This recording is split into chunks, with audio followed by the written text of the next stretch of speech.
We're waiting.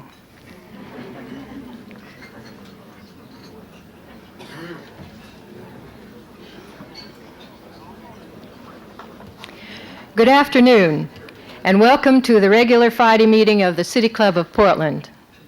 The 66-year-old City Club brings together forward-looking citizens of divergent beliefs, politics, and occupations to study and discuss civic problems. It makes recommendations for civic improvement and takes stands on important ballot measures. It encourages its members to discharge intelligently the obligations of citizenship. It has pledged itself to hear all sides, entertain all pleas, consider all claims. In that tradition, we are pleased to present the Republican and Democratic candidates for Governor of Oregon today. The candidates will each give 5-minute opening statements. They will then respond to questions which have been submitted in advance in writing by City Club members. Then each candidate will have 2 minutes to answer the question and 1 minute to rebut the answer given by his opponent. The candidates will then have the opportunity to ask 2 questions of each other and finally give 3-minute closing statements. They have flipped a coin to determine for each segment of the debate the order in which you will see them today. The City Club's questions will be posed by 2 distinguished members of Oregon's press. At your far right is J.W. Bud Forrester, editor of the daily Astorian. Next to him is William Hilliard, executive editor of the Oregonian.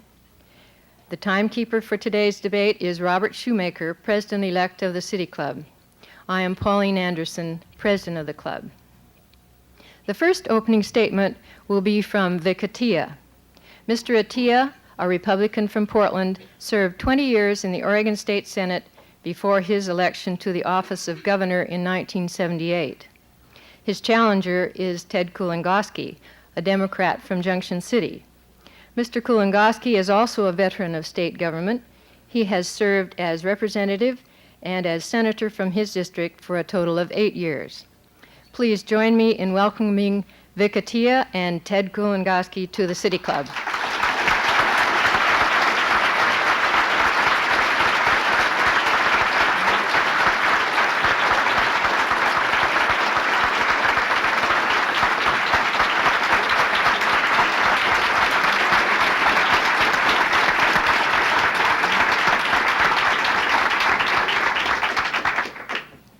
Mr. Atiyeh will give his first opening statement.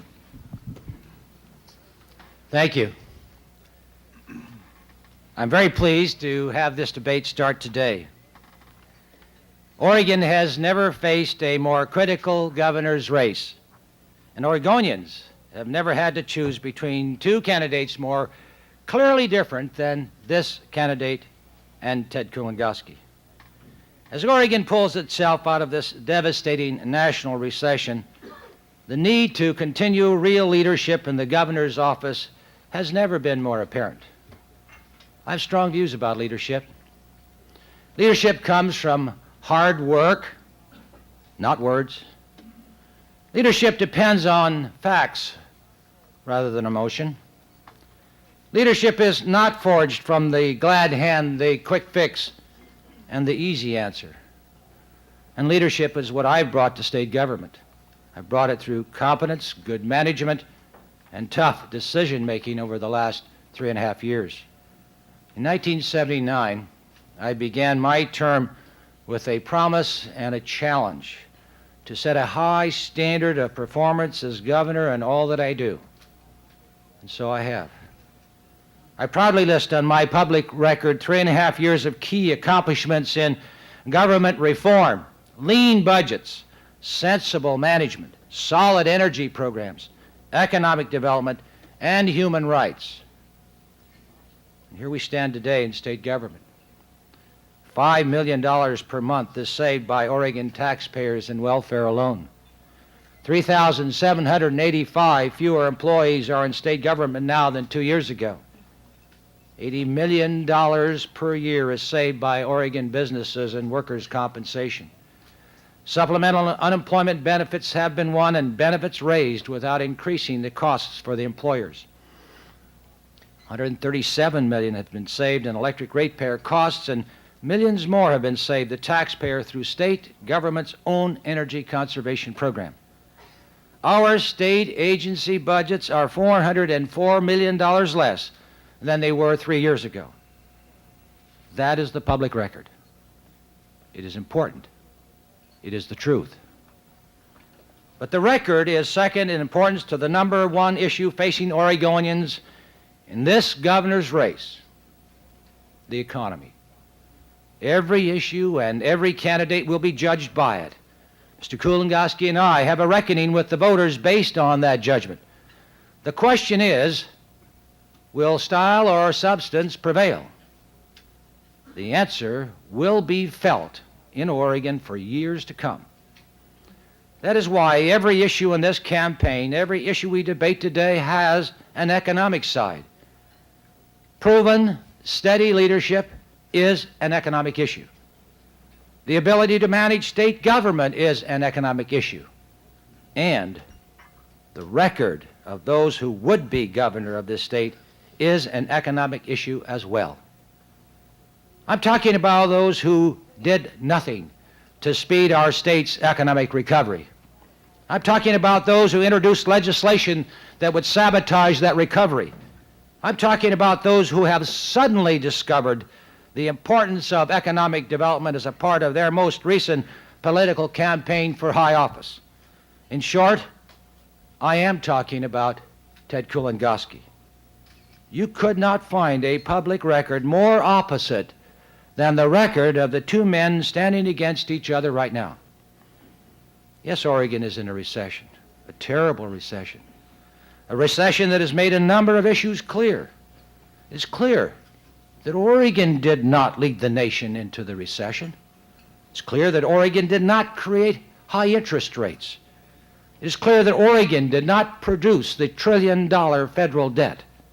We, along with almost two-thirds of these United States, are the victims, not the criminals. I've been in this battle, making the tough choices, working to turn our economy around. Yet my opponent would have Oregonians believe that words alone will bring housing starts up and interest rates down. And he knows and has admitted how limited our options are. I'm delighted to begin the debates I asked for on primary night in May. I hope once and for all to put my opponent on the record and show his record on issues facing Oregonians, because when the truth is out and the real issues are known, I know that Oregonians will keep a leader, not a pretender, as governor of the state. Thank you.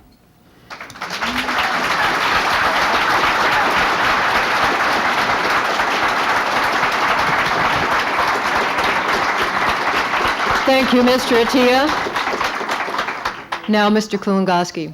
Governor Atiyeh, members of the City Club, thank you for providing us with this forum to discuss the future of Oregon. For the direction of that future is what this campaign for governor is about.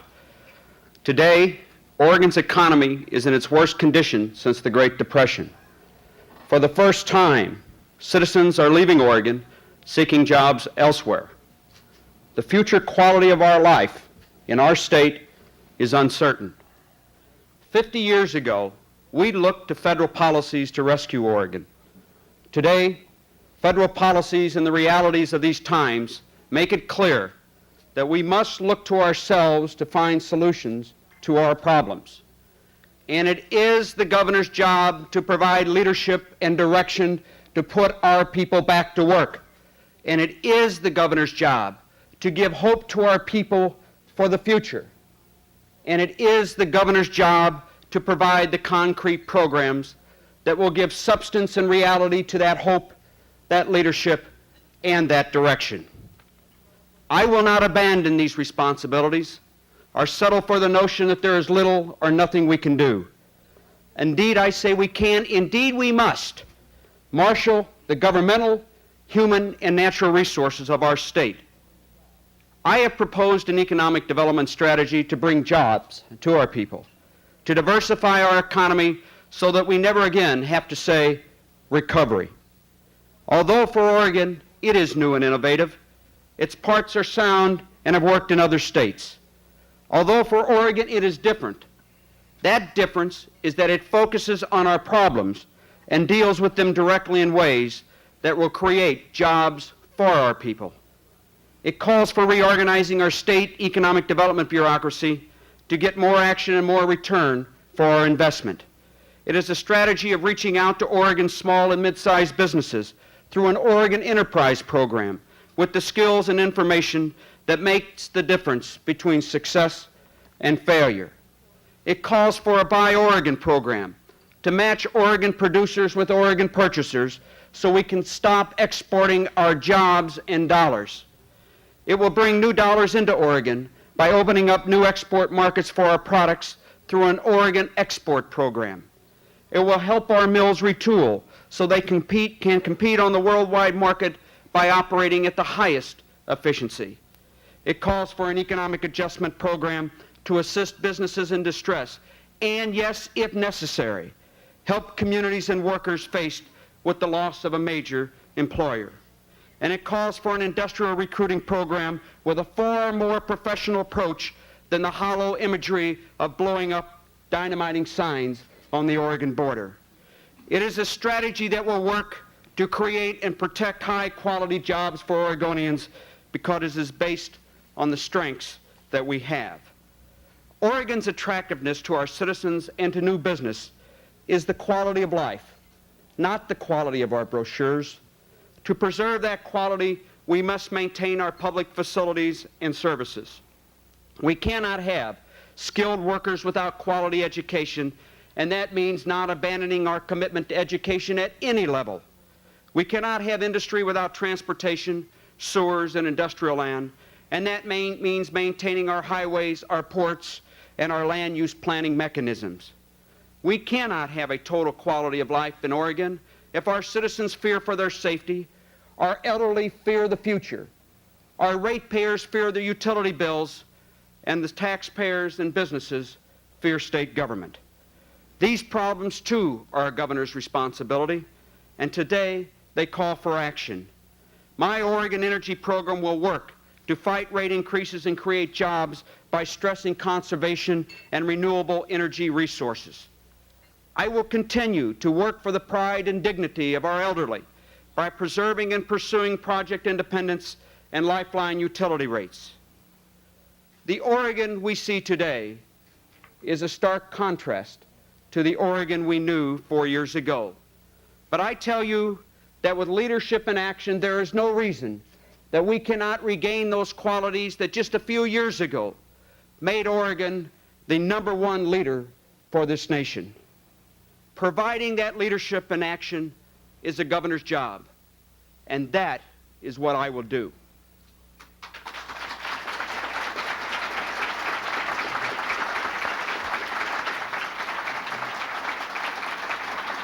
Thank you, Mr. Kulongoski.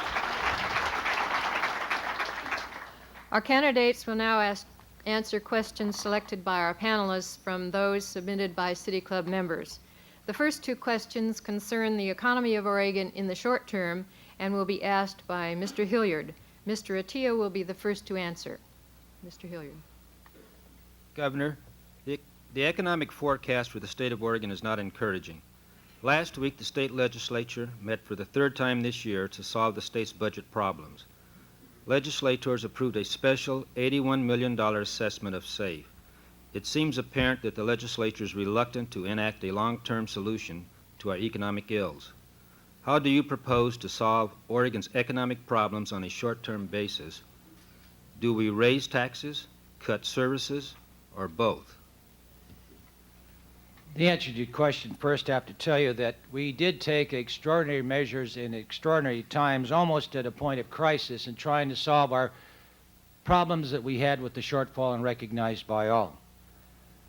But in looking at either raising taxes or cutting more budgets, one has to make a presumption that there is not going to be economic development within our state, that there will not be an improvement in our economy, and I don't believe that at all. I actually believe that our state is going to move forward with the kinds of programs that we have already instituted within our own state government, and I might add with the prospects that we have developed since I've been governor of the state. So in looking at it, it isn't one of those two alternatives, There is the other, which I think is even more important, I might add, to Oregonians who want jobs. They don't want unemployment compensation or welfare. So I believe actually that we'll be able to deal with the future, short-range future, as well as our long-range future, in that which I see as a bright future for our own state, and be able to balance the various needs of Oregonians as I have during this period of time in a way in which those essential things are covered and the desirable things are considered. And I believe that is the way we're going to approach our future under my leadership as governor. Your rebuttal, Mr. Kulongoski.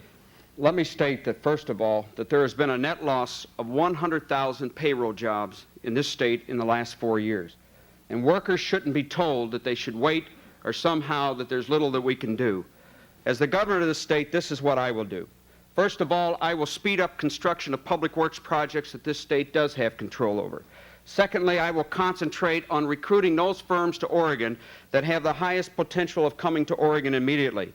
3, I will put timber contracts up for rebid rather than extension so loggers and mill workers can go back to work as soon as possible. I believe that we should revise the industrial revenue bonding capacity of the state to allow retooling of our mills so that we can put our mill operators back to work. I think that we should begin aggressively negotiating with the Bonneville Power Administration for the utilization of the conservation money that they have for conservation and renewable resources.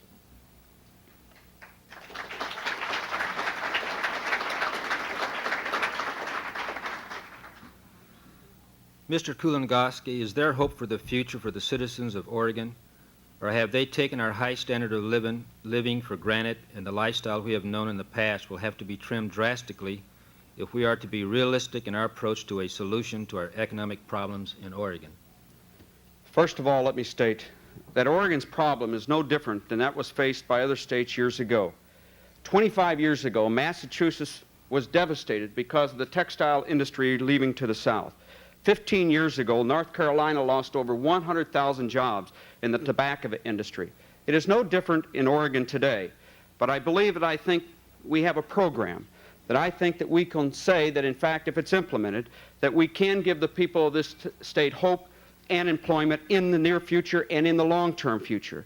That's why I've said that I propose programs such as assisting small and the mid-sized businesses to get capital and reduce the governmental red tape, because that's where 70% of all the jobs created in this state come from.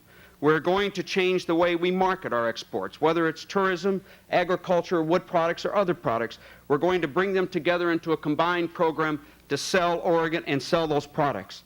In a simple difference, it's going to be basically a simple, integrated, and coherent program rather than as now a series of mishmash programs.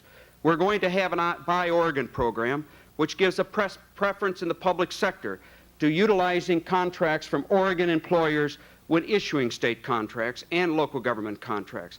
In the private sector, we're going to encourage firms to use in-state suppliers and producers, and in essence, we're saying, buy Oregon. I think we should also look at some of the other ideas that we've come up with, a reinvestment program, a retooling program for Oregon, but most of all, I believe that, in fact, that when the state gets back to work, that when the state government makes the effort to put them to work, to build a sound economy, the people of this state will not have to take a reduced standard of living. All as they want to do is a job. They don't want welfare. They want the opportunity to work.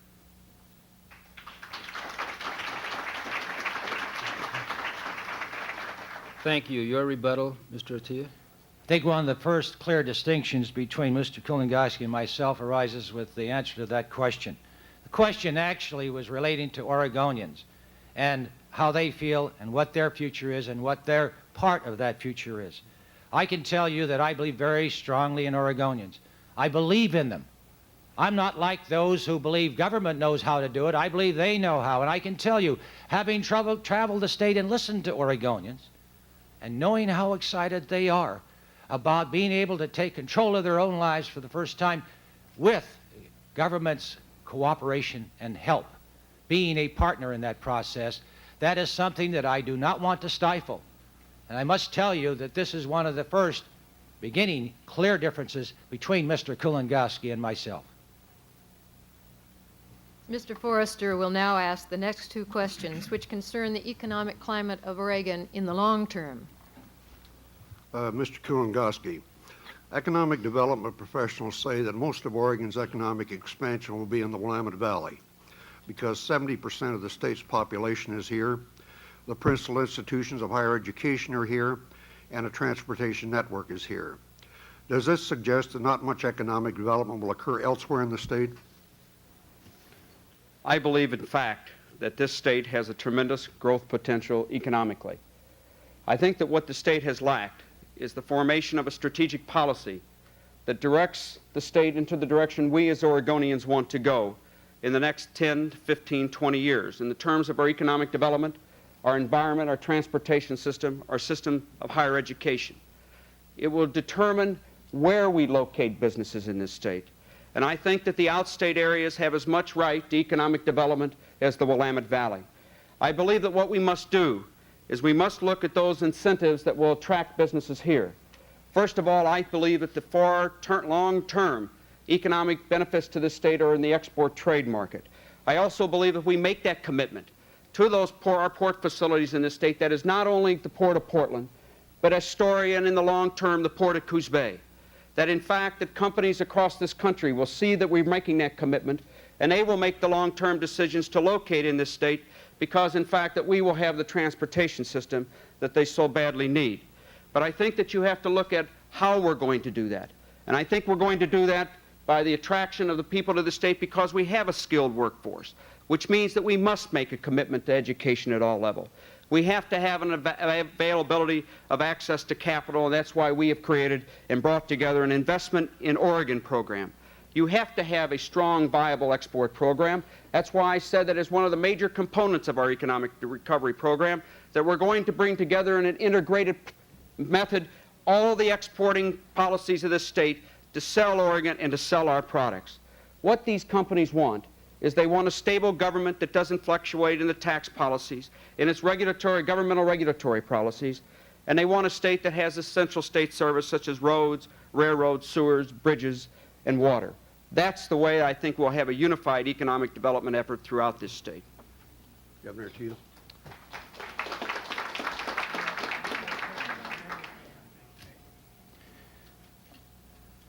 What the state needs is a governor that knows the state, knows all the areas of the state, is familiar with the people in the state, and a willingness to work with them.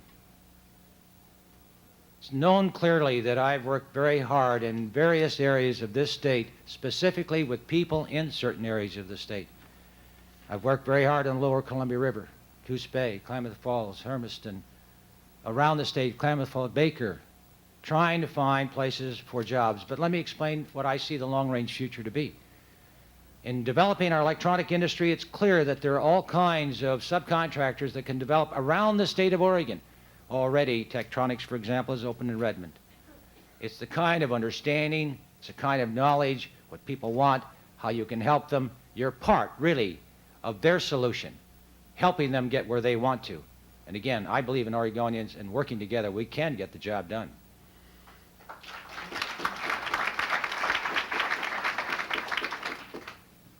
Governor Atiyeh, the late Glenn Jackson was promoting the livability of Oregon as an economic development asset long before hardly anyone else was talking about it. He generated much of Oregonians' enthusiasm for protection of the environment. Now we are hearing in some places that livability isn't so important as some other factors. As we plan long range, that we've got to downgrade it. What is your opinion? You picked a good example when you picked Glenn Jackson, because he was known for two things. One, for a strong defense of the environment, and the other for his very strong push for the economy. And I feel, as he did, that they are not combatants of one another. In fact, that's one of the great things about our own state. I've said time and time again that Oregon cannot limit the number of people that come into our state, but we can decide how we're going to grow. And those very laws that Glenn Jackson worked with, and even talking to his colleagues, that they are of benefit, our environmental laws are a benefit to them. And they began to see that rather than consider it as a hedge, something that they need to get around. No, we don't have to lower our own standards. I must tell you, because I know In the development, I was a part of the development of our environmental laws. I was a part in the committee, and I understand what they're like, and I know that Oregon and our departments understand it as well. So we can get things done. They are not combatants. We can retain our livability, but we must remember we have to provide for jobs for Oregonians. Let me say this once more. I've said it many times before. We've done a good job with our natural resource. We haven't done as good a job with our human resource, but in the last 3.5 years, I must tell you, we've done a much better job for both.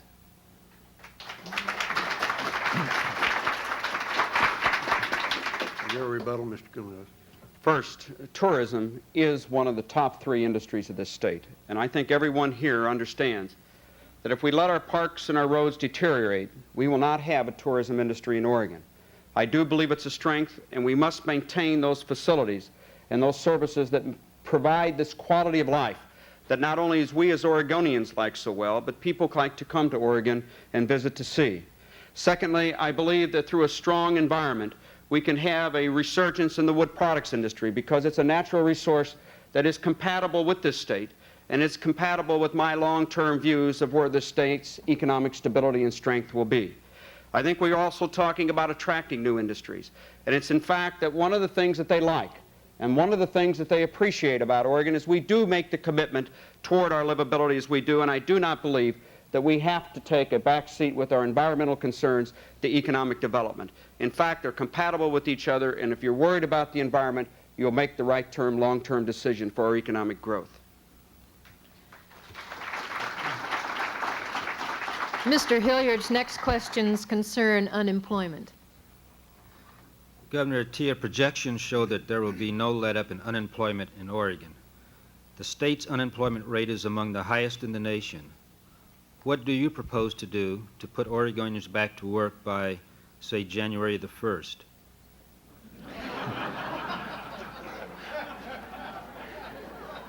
Well, that's a short deadline, but I'll see what I can do in that time frame.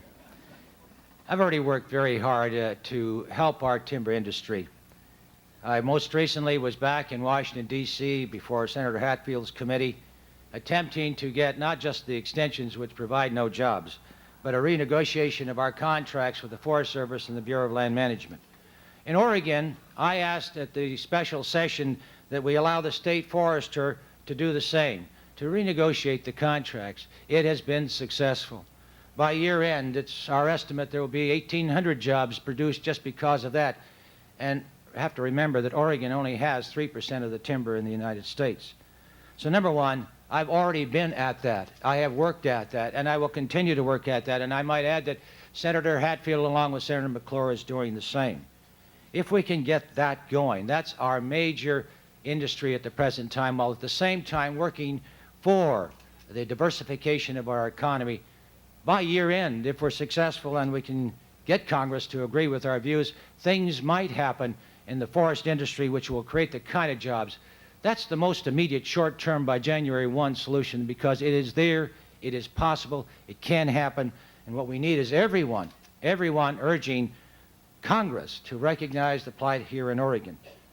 That's my best short-term. I've got some long-terms that are dandies, but by January 1, I think probably that's my fastest job. Thank you. Your rebuttal, Mr. Kulongoski. Thank you. It's one of the nice times when you always get to repeat yourself with a question. First of all, that I was back in Washington, D.C. also talking about unemployment compensation, which the state got a 10-week extension. But let me suggest, as I said before, that as the governor of this state on January 1, I will do the following. I will speed up construction and public works programs that this state has control over to put people to work immediately. I will concentrate on recruiting, aggressively recruiting those firms with the highest potentiality of coming to Oregon immediately. I will put part of the timber contracts out for rebid rather than extension so loggers and mill workers can come back to work. I will use industrial revenue bonding capacity in this state to provide for the retooling of our mills so that our mill workers can get back to work. And I will begin an aggressive campaign with the Bonneville Power Administration to negotiate the utilization of the $1.2 billion that they have for conservation, both in the residential and the business sector.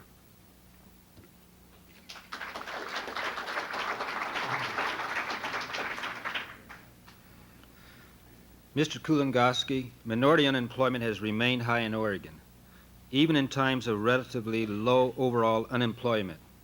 How can we assure underprivileged whites and blacks, Asians, and Spanish-speaking Oregonians that they are not in danger of becoming a permanent underclass? Is there a future in the job market for these people in Oregon? Let me approach it in a variety of different methods. First of all, I don't think that I've ever taken a back seat to anyone in my service in the legislature in being concerned about all the citizens of this state. But let me suggest that you can pass all the laws you want, and true equality in this country and in this state comes from equality in the marketplace, economic equality, the opportunity to get a job, be paid a fair wage for it, to be able to compete for it fairly. Those are the things that I think that the state can do, because first of all, I think all the rhetoric on affirmative action and equality pales in comparison when in fact that you can look out and you can see people employed. I am committed to aggressively enforcing the affirmative action laws of this state to give all of our citizens equal employment opportunity. I also believe that we're going to have to look at the educational structure with the minorities in this state to see if in fact that we're training the people that graduate from our school system with the skills that they will need to compete in this diversified economy that we're trying to bring to Oregon. And third, the one area that I am very interested in looking at the taxing mechanism to try to bring about an incentive for employers to hire minorities is through the Jobs Credit Program. I would like to see that type of program earmarked specifically for minorities, because I believe that through that campaign, through providing the skills for those people so that they can be employed in the state enforcing its affirmative action program, we can treat all the citizens fairly in this state and give them the potential for employment in the future.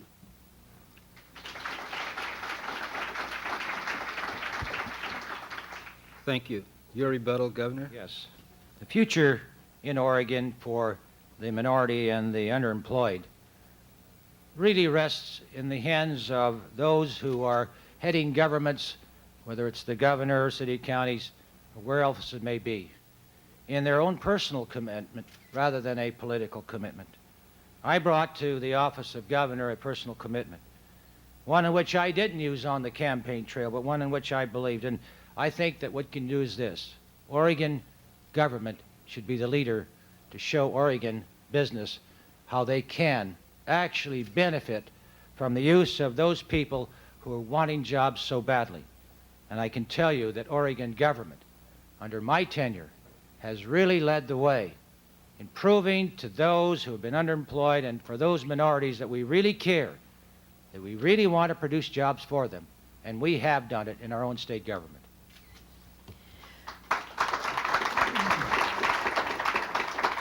Mr. Forrester's next questions concern higher education. Governor Atiyeh, before the recession came on, Oregon state-supported colleges and universities were suffering from declining revenues. The condition has worsened. Can the state government afford to adequately support 3 universities, 3 colleges, a technical institute, a medical school, a dental school, and a school of nursing? Yes. And I say yes because there needs to be a diversity in the kind of available education that we make available to our young men and women in our state. There has never been, during all of the crisis moments and times in which we're dealing with higher education budgets and others, that I've had part of my program the closing of any institution. That doesn't mean to say, however, that we cannot do a better job with the institutions that we have. And I've talked at great length with the board members of higher education. I've talked at great length with those educators who are involved, and I've talked at great length with our new chancellor in looking at how we can do a better job. And I cannot believe, with all the talents out there in our colleges and universities, that we cannot do a better job than we've done. And I've heard some very innovative things that I've tried to excite education, higher education about from the new chancellor. And I'm grateful for him, and he looks like a person that's going to do us an outstanding job. So my answer is, instead of closing these institutions and closing out geographic or even size kinds of colleges and universities, we're better making them operate better And I honestly believe that that can be done. I made a number of suggestions directly in regard to existing programs in at least the 4 colleges and universities up and down our valley. So there's an exciting future out there for higher education. We're going to need those institutions, and we're going to need them really to provide a well-rounded opportunity for education in our state. Mr. Kulongoski? Governor, you better watch yourself because I think we agree. First of all, I do agree that we should not close down any of the institutions, and let me briefly state why. There's a reason why we have Eastern Oregon State College over in La Grande to serve the students east of the mountains. There's a reason why we have Southern Oregon State College down in Ashland to serve the students in the southern half of the state. I think OIT in Klamath Falls is a specific, unique institution in its own right that serves all of the people of this state. If you look at all of the facilities in Oregon, the only one that has been suggested that there somehow would be closed is Monmouth, Western Oregon State College. I happen to agree with the new chancellor's approach of having a closer relationship between Monmouth and Oregon State University. But I believe that we have to look at the purpose of those institutions. There has to be some structural changes. I think the duplication between the different campuses has to be eliminated, and I think Monmouth can be the centerpiece for research and development for K through 12 education across this country. Mr. Kulongoski, if the 1.5% limitation on property taxes initiative excuse me, is approved by the voters in November, the public schools and the community colleges will suffer greatly. Higher education will suffer to a lesser extent, but very markedly, because the public schools have to prepare young men and women for education after high school. If that initiative is approved, what should the governor advise the legislature to do? First of all, let me, in a broad sense, state that I'm opposed to ballot measure 3. I'm opposed to it, and I will let the educators and the police and the fire and the city and county officials tell you their problems. But my principal opposition to it is because I believe it will stop this state's economic development effort for a 3 to 5 year period because of the limitation on local government's bonding authority to fund the necessary services to the industrially and commercially zoned property. I also believe it violates a tenet of this state government on local control, in that the people in the local communities should be the ones to determine the level of services they want, not the legislature. What happens if it's passed? I will immediately prioritize those state programs under the Constitution and the laws of this state that the state government is required to provide funding for. I will not involve myself in a bailout of local government. I believe the people in those areas are voting to reduce the level of governmental expenditures of that level at that particular level, and I do not believe it would be appropriate for state government to attempt to replace the lost revenue. Third, I think because of the 2/3 requirement in that measure for a tax measure to pass the legislature, there will be no new revenues from the Oregon State Legislature if that passes. What would I do about the property tax program? I think I would concentrate actual property tax relief to the 80% of the people of Oregonians who need it, the homeowners, the renters, the small business people. They're the ones who need the relief the most. Secondly, I think we're going to at some time have to face up to the challenge and confront some of the special interest groups and deal with the laundry list of property tax exemptions that keeps over 1/2 of our property in this state exempt from the property tax rolls. I believe that's a decision that the local people make. At the local level, I am committed to believing that higher education is a critical element of this state's economic development program, and I will support that. Governor Atiyeh.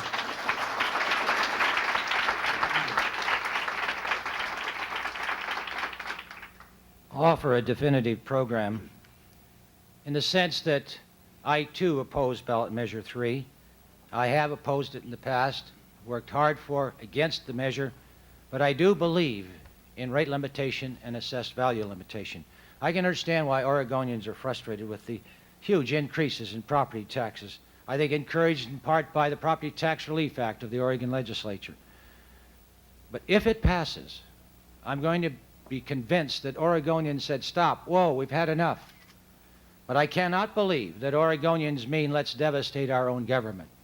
And I actually would come back, and I think now we would have a real good opportunity to have passed in the legislature a bill I introduced in 1979 and that would be to freeze rates where they are and limit assessed values. And then I think Oregonians will say, yes, that's what we want. We don't want to devastate our government. Here's an alternate plan, and we're going to offer it to you for your vote.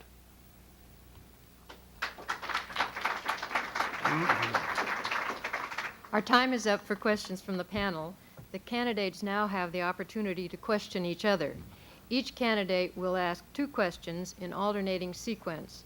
The questions to be stated in 30 seconds and the answer in 2 minutes. There will be no rebuttal, and Mr. Atiyeh will ask the first question. Mr. Kulongoski, Oregon has over 34,000 farms and ranches. In 1981, they generated $1 billion in Oregon personal income. As an Oregon legislator, you have established an incredible record of voting against agriculture. In fact, you're rated by the Oregon Farm Bureau as the next to the worst Oregon legislator on matters that affect agriculture. If you are really interested in economic development, then why are you such a poor supporter of this vital industry for our state?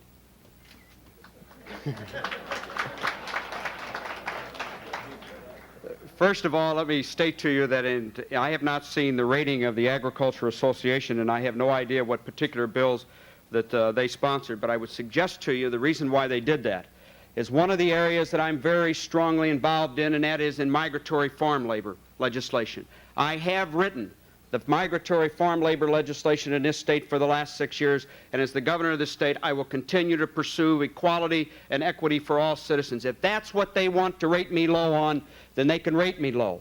But the fact is that for agriculture, I have been a strong proponent for them.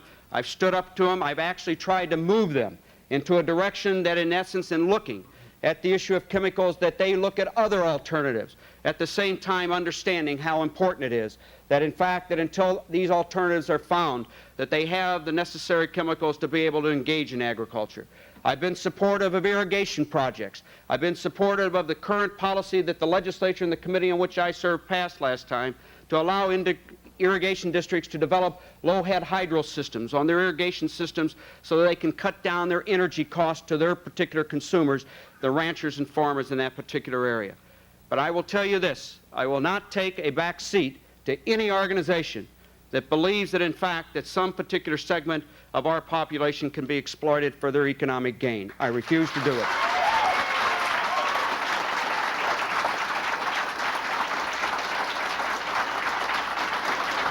Mr. Kulongoski, your question. Governor, why is your campaign misleading the public by its criticism of my plan to invest more pension money to help revitalize Oregon's economy, when at the same time, within the last 2 days, the heads of your housing division and your Department of Commerce asked the Oregon Investment Council to do the very same thing that I proposed?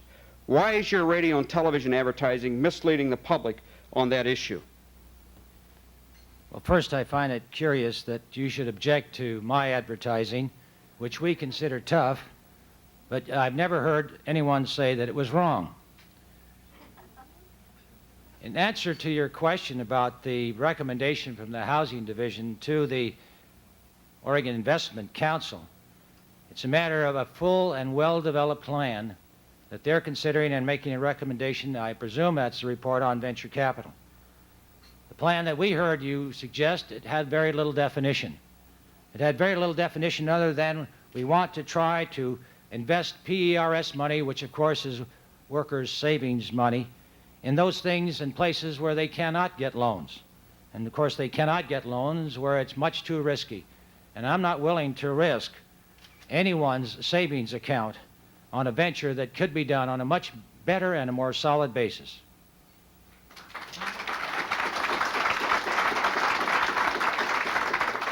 Mr. Atiyeh, your second question, please. In all our budget balancing special sessions, I, as governor, developed proposals, announced them publicly, and fought for their passage. As a state senator in the majority party, you had the same opportunity and chose not to take the lead. Now, as candidate for governor, you chose during this most recent special session once again to remain silent, except to vote no on the package which passed both houses. Tell us now, what was your plan to balance the budget? Governor, you have been involved in the negotiations, and you know as well as I do that I've been involved with talking with the President of the Senate and the Speaker of the House on what approach we should take. First of all, I was offended by the fact that when we found out that $37 million, half of the deficit this last September, was an accounting error in your Department of Revenue and a lack of communication between the Revenue Department and the Executive Department, and in the attempt to try to put it into the deficit, which I thought was unfair to the people of this state. Secondly, I've suggested all along a balanced approach. I think it should have been a series of budget cuts. I think we should have looked at changing the fiscal year to take advantage of reduced expenditures and increased revenues of the next biennium. I thought we should have looked at dropping the sunset lids on the cigarette and other surcharges that we passed. But I think that most of all, we should have been honest with the people in dealing with a revenue measure, which your measure was, because it came out of the House Revenue Committee, which constitutionally it must. It also had a 90-day period that it could not go into effect because it was a tax. I oppose the safe transfer because, one, it is illegal, two, it's bad public policy, and now you've just added to the list of those things like your check is in the mail and I'm the government and I'm here to help you. You've added to the things we're only going to do it one time. And I would suggest to you that the Supreme Court of this state will eventually rule that it's bad public policy, but most of all, you can talk about image all you want about our business image, but there's one thing that we're all sure of, and it isn't lawn signs or stickers on envelopes. It's the fact that the workers' compensation rates in this state are the highest in any place in the country. And you have to ask why your administration, one, didn't require SAFE to return that dividend to the employers to have them reduce their rates, and two, that your campaign treasurer, they're two of your closest political allies, you're going to have to answer why they haven't administered that agency effectively to reduce the rates.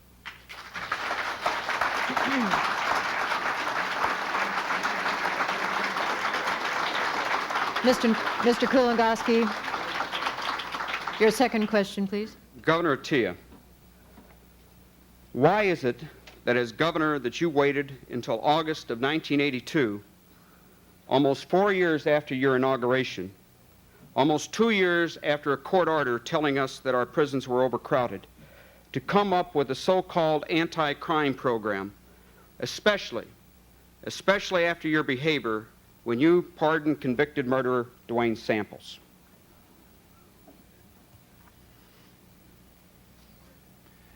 I must tell you that I think the last part is cruel, not so much on me, but on those who have been involved in that whole process.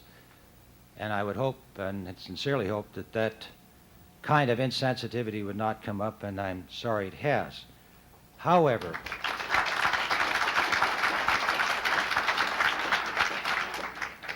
I really don't think that's an appropriate accusation. As a governor of the state, I have fought hard for a better system within our own state. I have fought very, very hard in attempting to try to get more prison space in the state of Oregon. The people rejected it twice. They rejected it, as we know, because of money reasons and for no other reason. And I am sorry that it happened. We've worked very hard, and as you know, we fought and are still fighting Judge Burns and his order, recognizing that our prisons are not cruel nor unusual. And I've been there. And I would say the same to you. If you'd go see it, you would agree as well. I didn't stay.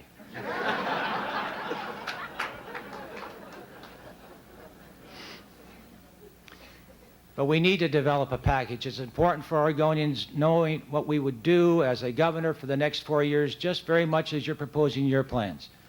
And they need to know by definition what it is we expect to do, as much as they need to know what we have done in the past.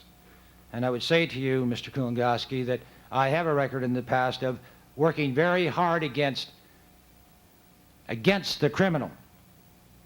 I've worked very hard to save the budget of the state police that the Oregon legislature cut. I worked very hard, and we've lost our investigatory abilities in the state police because the Oregon legislature cut. And you were a member of that, Mr. Kulongoski. And so no one can say that I am not one who believes in fighting crime every time that we can, and my record proves that I have.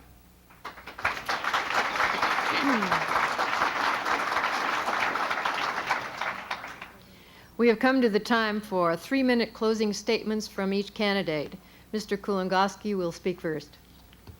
Thank you. In just 8 weeks, the voters of Oregon will determine the direction of our state for the next 4 years.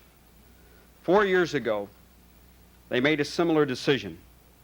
At that time, Oregon's economy was at its peak, and citizens were coming here to enjoy the benefits of prosperity and livability. They chose a governor who said, "If it isn't broke, don't fix it." Today, Victor Atiyeh runs on the record of those 4 years. It is a record of not understanding that when things break, they must be fixed. Oregon can no longer afford a wait-and-see attitude from its governor. He has waited, and we have seen things get worse. Oregon can no longer put off tackling the tough problems, the problems of economic diversification, of providing essential state services, of improving the quality of higher education, and of getting our people back to work. This year, the people of Oregon have a very clear choice. They can continue the direction of the last 4 years, or they can choose a new direction that will begin the day that I take office. On that day, Oregonians will have a governor who understands that 150,000 of our people are unemployed, who knows that BPA rates have increased 300% in the last 3 years, and who realizes that last year 9,500 Oregonians faced bankruptcy. On that day, Oregonians will have a governor who has talked with the fishermen in Astorian and Winchester Bay who have no fishing season, and who have stood with the workers in Coos Bay and Willamina and John Day who have no plant to work at. And you will have a governor who says that Oregon can do better. Oregon has the things that have made us great in the past: our independence, our initiative, our natural resources, our ability and willingness to work, but most of all, the spirit of our people. Oregon now needs a governor who has the leadership and the program to put them back to work. In the early part of this century, Oregon had a governor who saved our beaches for the public domain. Not long ago, Oregon had a governor who saved our livability for future generations. Now Oregon needs a governor who is committed to strengthening our economy, rebuilding our economic foundation, and putting our people back to work. That is the choice I offer the people of Oregon, and that is the kind of governor I will be.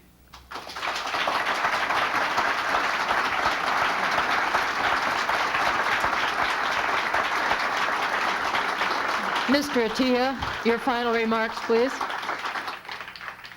We agree again. The choice facing Oregonians in the governor's race is very clear. It is a choice between one who believes in the intelligence of Oregonians or one who believes government knows best. It's a choice between a public record and a public posture. It is a choice between promises kept and promises made. I've spent my life in Oregon. I have listened to her people, and I have worked hard in 24 years of public service to better the quality of life that we all enjoy. Today, listening to my opponent, he offers to take us back to the 60s and the 70s that led us through more than a decade of ruinous inflation, deficit spending, and a government separate and removed from the very people it was sworn to represent. Unsupported programs, public funds for social engineering, balancing budgets with higher taxes, and a government that knows it all. This is the philosophy that got our nation's economy into the mess it is right now. My opponent has faced none of the hard choices and has avoided every hard alternative we faced in recent years. When I went to the legislature 3 times in the last 2 years for economic development money, where was Mr. Kulongoski? He was silent. When I faced and made the hard choices, the tough decisions about our budget deficits this year, where was Mr. Kulongoski? He was silent. And when I did everything I could from the moment I took office to turn our state's image around so that jobs and business could grow in our state, where was Mr. Kulongoski? he was silent. The only way in public life to avoid controversy and criticism is to do nothing. And that is exactly what Mr. Kulongoski has done. Nothing. 1982 is not a year for the pretender. This is a year as never before for knowledge and experience. This is a year for stability, capability, and compassion. This, my friends, is a year to continue real leadership in the governor's office. Oregonians know me. Oregonians know that I'm not a governor of flash and glitter. I am a governor as plain and as honest and as solid as the hardworking pioneers who built our state. I care deeply about Oregon. I care deeply about her citizens, her history, and her future. As we continue our vigorous actions, as our programs shift into high gear, I know that that future will be bright. And that is why, with genuine humility, but with fierce pride and purpose, I ask again from every Oregonian for re-election as governor of this great state.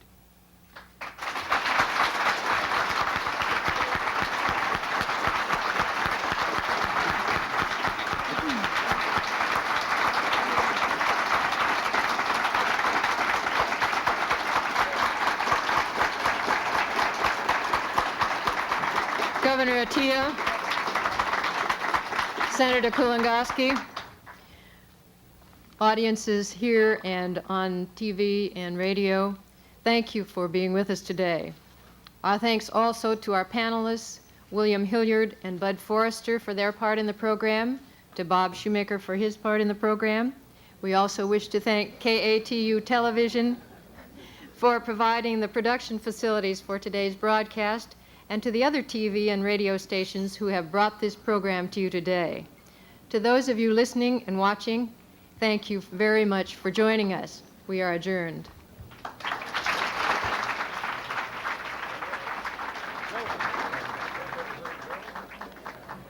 Well, I wouldn't have believed it. Didn't that go beautifully? That box.